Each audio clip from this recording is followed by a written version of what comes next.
Ya, assalamualaikum warahmatullahi wabarakatuh. Ya, balik lagi nih bersama saya. Kali ini kita akan membahas hal yang cukup penting, nggak penting ya. Ya, ini request dari teman, pertanyaan dari teman.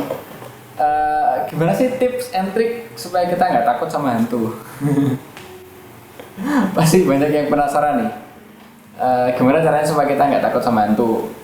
Mungkin jawaban yang universal tuh kayak gini: perkuat iman, terus banyak-banyak baca doa, terus apa lagi ya?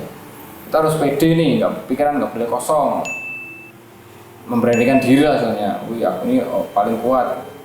Ya, itu tips and trick yang cukup umum ya kita dengarkan gitu.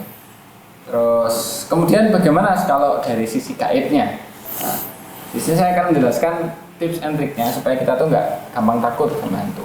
Oke, yang pertama, kita kalau muslim ya baca bismillah ya masih. Ya benar tadi, kita perkuat iman. Pertama baca bismillah. Nah, kita mau kemana-mana itu bismillah dulu. Bismillahirrahmanirrahim. Aku bakalan nggak apa-apa. Misal kita mau masuk rumah yang kosong nih, lama nggak ditinggali. Misal rumahnya tinggal 2 bulan. Kita mau masuk kan takut nih. Jangan-jangan ada hantunya, jangan-jangan ada mumun, jangan-jangan ada mimin. Nah itu. Jadi kita harus yakin dulu, pertama yakin bahwa manusia itu adalah khalifah di muka bumi. Kita adalah pemimpin di bumi ini. Nah, bumi ini kan sama isinya apa sih? Termasuk yang gaib. Termasuk yang gaib itu pemimpinnya kita. Kita harus yakin, kita harus kuat seperti itu. Dan ketika kita baca bismillah ya, dengan sangat yakin, bismillahirrahmanirrahim, kita kuat, mereka akan mendengarkan kita membaca basmalah dan mereka akan sungkan sama kita ya. Mereka sungkan, oh ini orang udah baca bismillah, udah dapat izin dari yang menciptakan, dari sang pencipta. Akhirnya kita akan tetap merasa merinding pasti, tetap. Kita masuk ke rumah kosong, lama gak tinggal, pasti merasa merinding. Saya pun gitu, mas teman, saya yakin bahwa saya ini lebih kuat dari mereka. Dengan baca bismillah tadi, kita akan. Terus kemudian selain itu kita harus mengatur pernafasan. Nah ini kan yang nggak disebutkan ya. Jadi kan secara universal kita harus memperkuat iman, baca bismillah. Gimana caranya tuh yang benar? Kita harus latihan pernafasan. Yang pertama bismillah. Nah gitu. Itu jadi kita tarik nafas. Perut ini kayak ya yang pernah latihan tenaga dalam pasti tahu ya.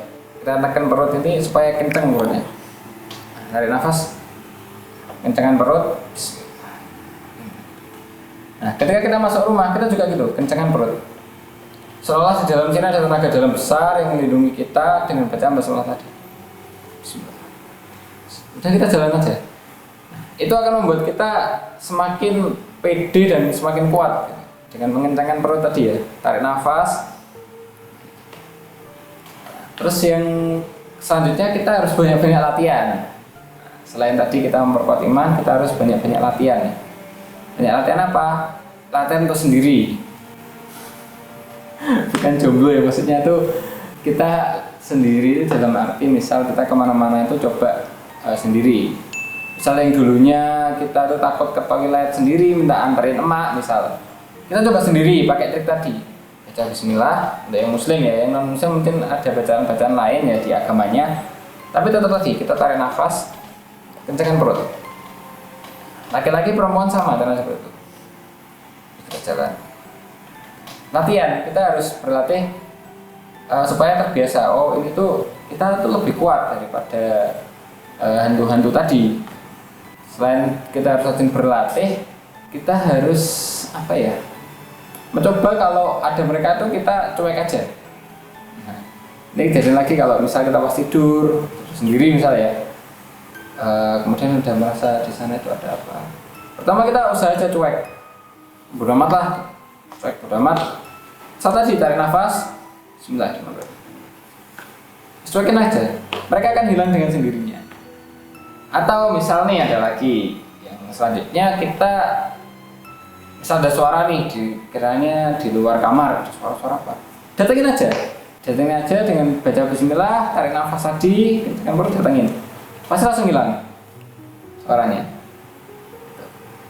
Ya, jadi intinya be brave. Nah, kita harus berani, ya, berani untuk menghadapi mereka itu yang sebenarnya kan ada di bawah kepemimpinan kita kan khalifahnya tertinggi di bumi ini. Saya cukup itu aja sih. Nah, selanjutnya juga tadi ya, yang cukup penting yaitu banyak-banyak berlatih. Untuk yang pernafasan tadi itu sederhana aja ya. Pasti kalian semua bisa untuk cuman tarik nafas, tahan nafas di perut, kencangkan perut sambil baca bismillah. Kalau kita ketakutan terus nih, mereka bakalan seneng dong. Nah, masa mau kita diketawain sama mereka? Jadi ketika kita takut gitu ya, mereka ketawa-ketawa tuh. Aduh pu. Gimana gitu, jadi cukup banget sih itu manusia gitu. Masa kita mau digituin ya kan?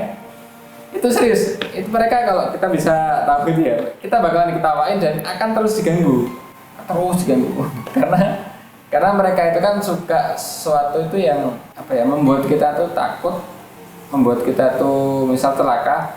Ketika kita sudah takut, sudah celaka, bakalan diketawain sama mereka. Terus lagi ketika kita udah ketakutan yang sangat-sangat takut, itu ada efek samping yang paling bahaya, yaitu sukma kita akan melemah. Ketika sukma kita melemah, terus mereka bisa masuk, akhirnya kesurupan. Nah, kesurupan kan kejadian ketika sukma kita lemah, terus auranya itu nggak ada, semakin redup, mereka masuk, menggantikan aura yang tadi. Akhirnya jadi langsung. Itu. Jadi untuk saudara-saudaraku yang mungkin masih takut, masih apa, jangan takut, nggak masalah. Kita harus berani. Kita harus, pakai cara tadi sederhana. Kita tarik nafas, baca bismillah. Soalnya kalau kita takutan tadi ya, kita ini khalifah coy, jadi nggak perlu takut. Efek samping lainnya, ketika kita takutan terus ya nggak berani kemana-mana, kita harus minta teman terus. Ya kalau ada orang di rumah, kalau pas nggak ada orang, ya mungkin kita coba. Ada teman lagi Pak mungkin? Oh sudah. Jadi teman saya yang tanya ya. Oke, terima kasih. Assalamualaikum warahmatullahi wabarakatuh.